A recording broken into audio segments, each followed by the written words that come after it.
স্মৃতি বড়ই মধুর হয়। আজ ফিরে গিয়েছিলাম সেই হারানো শৈশবে। আজ বহুদিন পর ফিরে গিয়েছিলাম সেই হারানো শৈশবে। কল্পনা করতে লাগলাম যে আমি সেই ক্লাস ওয়ানে যখন পড়ি, তখন বাবার হাত ধরে বাবা কোলে নিয়ে স্কুলে রেখে আসতেন। কেউ যদি একটা কথা বলতেন বা গায়ে হাত তুলতেন, হ্যাঁ, বাবারা গিয়ে তাকে বকাঝকা করতেন। 1 থেকে ক্লাস 5 পর্যন্ত জীবনটা অনেক সুন্দরই ছিল। পিটি করার সময় একে অপরের পাশে তাকানো, দুষ্টামো করা প্রতিনিয়তই ভালো লাগতো। যখন 6 থেকে 10-এ আসলাম, তখন অনেক কিছুই বোঝার ক্ষমতা হয়ে গেল, বা বুঝতে পারলাম যে আসলে মানে স্মৃতি এতটাই মধুর আপনি চিন্তা করতে পারবেন। ক্লাস 6-এ যখন পড়লাম, তখন একটা ভালো লাগা কাজ করলো যে আমি আস্তে আস্তে উপরের দিকে যাচ্ছি বা এগোচ্ছি। শিক্ষার দিক দিয়ে, জ্ঞানের দিক দিয়ে, চর্চার দিক দিয়ে আপনি এগিয়ে যাচ্ছেন। কিছু বন্ধু বান্ধব তৈরি হল। বৃষ্টির দিন ফুটবল খেলতাম, স্যারদের কত বকাঝকা। ক্রিকেট খেলতাম, স্যারদের বকাঝকা।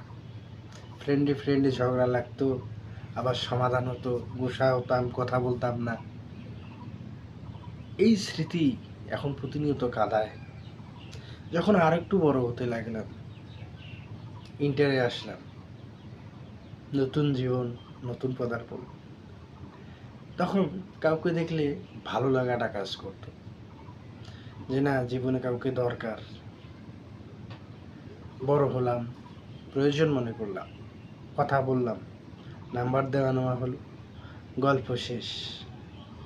আর সে স্মৃতি সে অন্য কারো কাছে চলে গিয়েছে, স্মৃতি হয়ে গিয়ে স্মৃতি রয়ে গিয়েছে সে, স্মৃতি হয়ে গিয়েছে।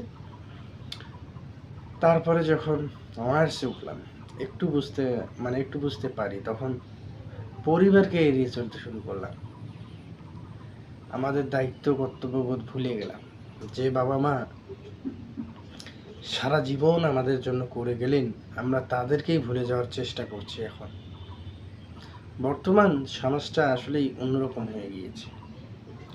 অতীতে 1 টাকার মার্বেল খেলতাম, 1 টাকায় 2টা লজের চকলেট পেতাম।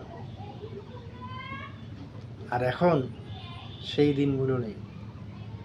স্মৃতি বহু মধুর হয়, বারবার কাঁদায়, হৃদয়ে গেঁথে যায় স্মৃতি। এই স্মৃতি ভোলার মতো নয়। দিন যত যাচ্ছে, বয়স ততই বাড়ছে।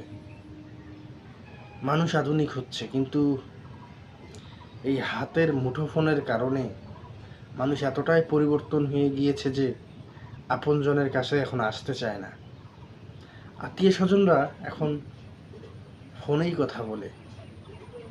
আগে দেখতাম মামা মামির বাসায় গেলে বা খালা খালুর বাসায় গেলে, যে যেখানেই যাক না কেন, প্রত্যেকের তো গ্রামের বাড়ি রয়েছে, যে যেখানেই যাক না কেন,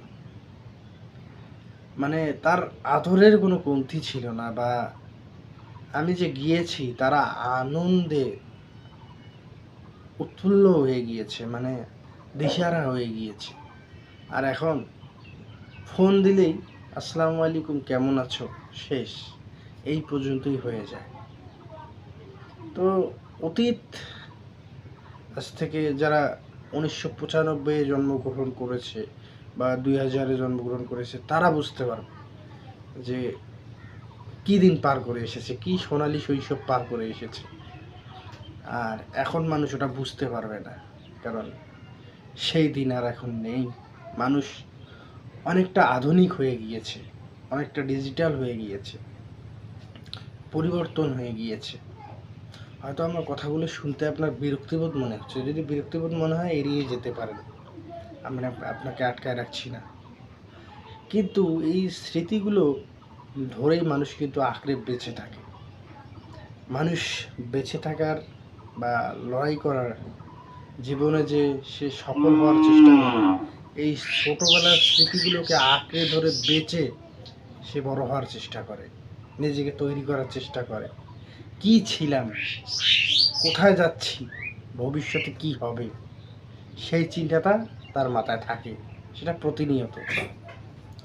তো অতীত মানে আপনি অতীত কখনো ভুলবেন না। অতীত ভুললে আপনি আপনাকে হারিয়ে ফেলবেন। অতীত ভোলা যাবে না, বর্তমানে ভোলা যাবে না। ভবিষ্যতে কি হবে সেটা আপনার কর্ম দ্বারাই আপনি বুঝতে পারবেন। আপনি কি কাজ করেছেন তার ভিত্তিতে আপনি বুঝতে পারবেন যে ভবিষ্যতে আপনি কি করবেন। তো ঠিক আছে, ভালো থাকবেন এবং ইয়োর সাগরকে ফলো রাখবেন।